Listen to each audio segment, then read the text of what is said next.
Hello everyone, I'm Azaruka Yamamoto and today I'm playing the Iowa Tier 9 American Battleship. And I don't play battleships too often, at least on my YouTube channel.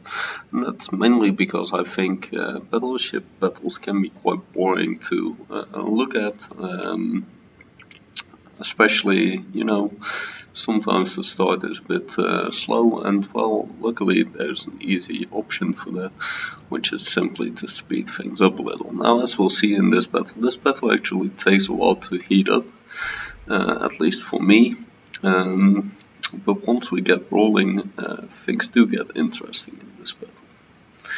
The Iowa is, in my opinion, a very, very powerful ship.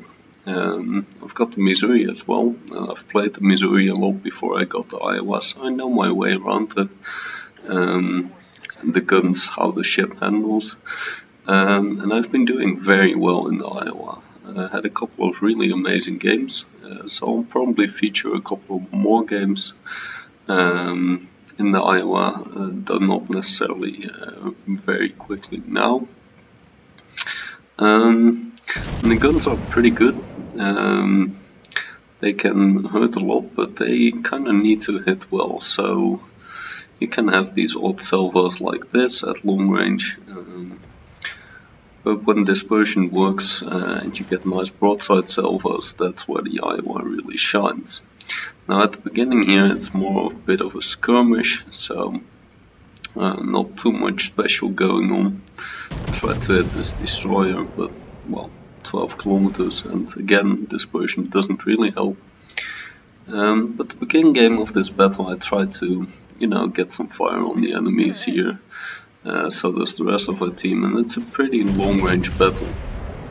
Unfortunately I don't hit too many shells here. I decide, okay, if I move to the middle now, that should be pretty safe. Especially since I've got the help of our destroyer, that is the Jutland, my division mate. And I should have a decent crossfire at this flank, which will be a lot more useful than hanging around here and trying to snipe with the rest of our team. Of course, I'm still going to try and get some shots in, but yeah, these ranges can be a bit wonky. Now, of course, ideally I'd want to hit the cruisers, for instance, but well, if I do get a good shot at one of the battleships, that can definitely help. 13k of the Alsace is by no means a bad salvo. And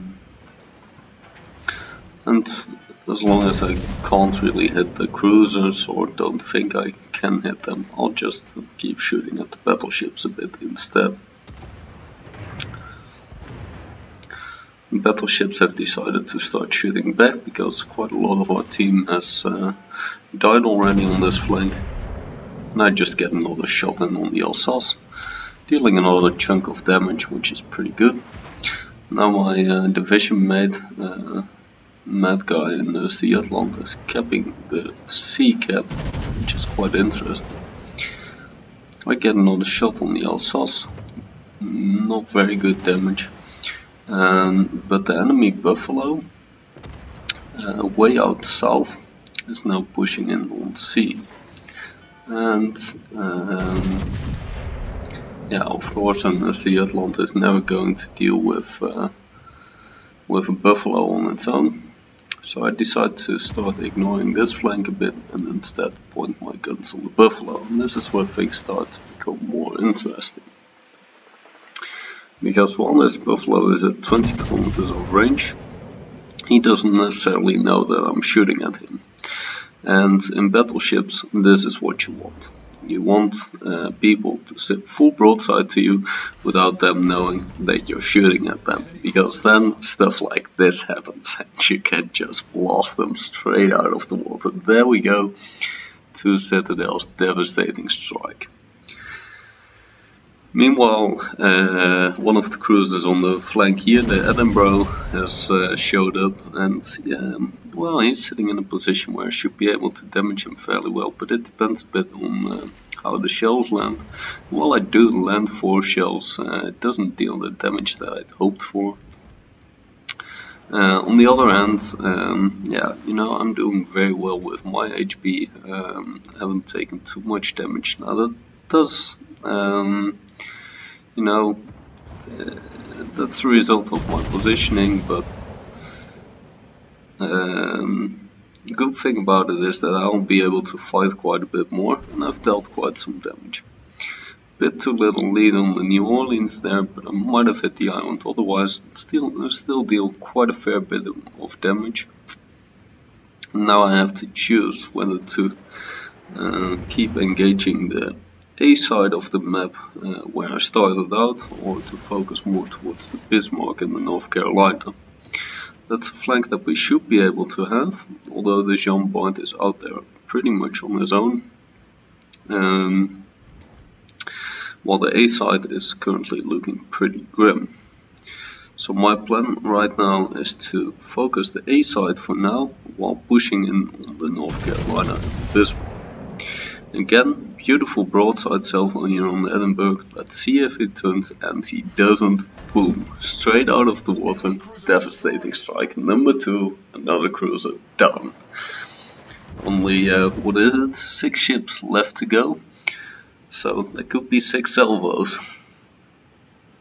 Currently I'm aiming for the New Orleans, because, well, the way he's currently sitting, it will be very interesting. But of course I need to be very, very careful for the North Carolina and Bismarck, which are currently basically behind me, to my left, completely in the dead zone of where my guns are aiming.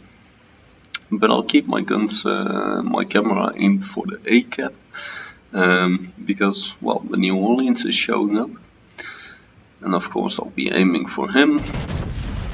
Again, a little bit low on the lead, but who knows. Just 2 hits, but not a bit of damage, and I've reset the cap for a bit, so that's pretty good. What I want to do now on this side is take out the Bismarck as soon as possible and be very careful that the North Carolina cannot ram me. So while the Bismarck still has some HP, I decide to shoot at him with my front turrets. Now he only has 600 HP left by the time my shells land, but we pick up the 3rd kill of the match, for me at least. And here's where the dancing starts. The Jean Bart unfortunately goes down, and this salvo is a bit poorly aimed. Should have aimed it way more to the bow, but well. Now the important thing here is to make sure that the North Carolina cannot ram me, and that's going to be quite a bit of a challenge. He's fairly close and he definitely will want to go for the ram. So my task is to see if we can deny that. Steering to see if we can go around him, and ooh, very close, but we managed to dodge him. So our guns are completely off target now, but at least the North Carolina did not manage to get the ram in. Get one gun on target, shoot into the North Carolina, and we managed to take him down. Now, the downside of this positioning is that the Iowa on the enemy team has a very good broadside salvo at me, and manages to plug off way over, I think, way over 20k of my HP, and that kind of hurts, but I'm still very much in the match, and can sit behind an island for a bit, try to heal, and while I don't have a shot at anything else, we might as well see if the Donskoy presents a nice broadside. He actually turns in more broadside, so beautiful broadside there, and he's left at 1000 HP, which is a freaking shame, because that would have been the 3rd death strike of the match. But can't have all the luck in the world, I suppose. We've had plenty of luck and there's more yet to come. So I decide to turn around south, healing a bit of hit points, and now I'm going to face the USS Iowa and New Orleans. I'm expecting to see the Alsace and Iowa first, but the New Orleans should be very low HP, so what I want to do is shoot him as soon as he shows up. And I can save my salvo for the Alsace and Iowa. I really want to shoot the New Orleans instead. So the Iowa shows up at the flank there. He's not presenting a very nice angle, so I won't shoot at him. Instead, there the New Orleans is, and oh boy, that's a beautiful angle he's giving, because again, he's turning him full broadside. And there we go, Citadel, boom. Kill number 5, picking up the Kraken medal. Now the hard part begins to angle against 2 battleships, but only one of them is shooting at me right now. Well, actually no, neither are aiming at me. This is where the indicator can come in really handy. And this indicator shows how many people are aiming at you, and well, especially if you then also take a look who of the 2, maybe more remaining enemies is actually aiming for you. You can know exactly who to shoot for and who to angle against. Now the Alsace makes a pretty big mistake here, going flat broadside to me. Ram a very big salvo into him, 13k damage. Kind of expected to Citadel him there, but will still take the amount of damage that I dealt to him here. While I currently have 2 people aiming for me, I noticed that the indicator goes to 1, and yeah, the Iowa decided to shoot for the Riga instead of for me.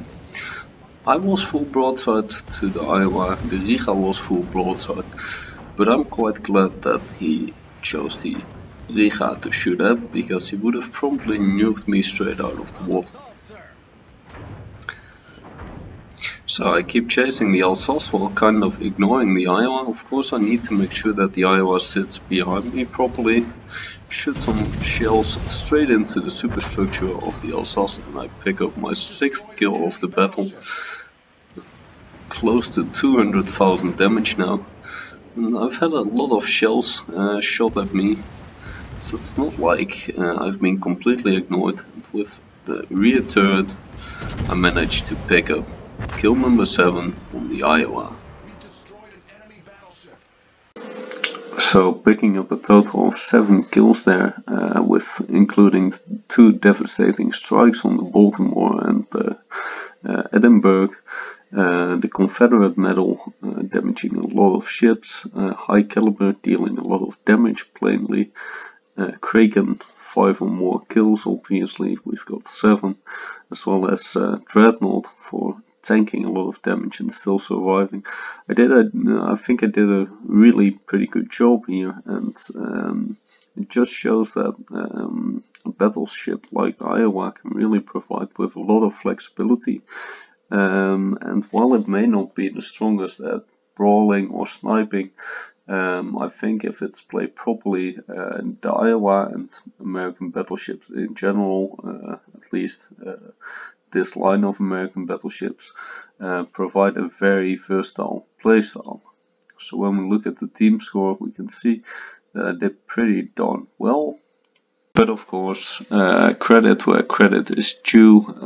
Couldn't have done this battle without the Östergötland mad guy on my team. And well, I got pretty lucky with the enemy team, making some very serious mistakes, especially the Edinburgh. I don't think the Buffalo could have really helped me shooting at him. He didn't necessarily, couldn't necessarily see that coming, I suppose. But the Iowa and the Alsace in the end, I think they could have done a lot better.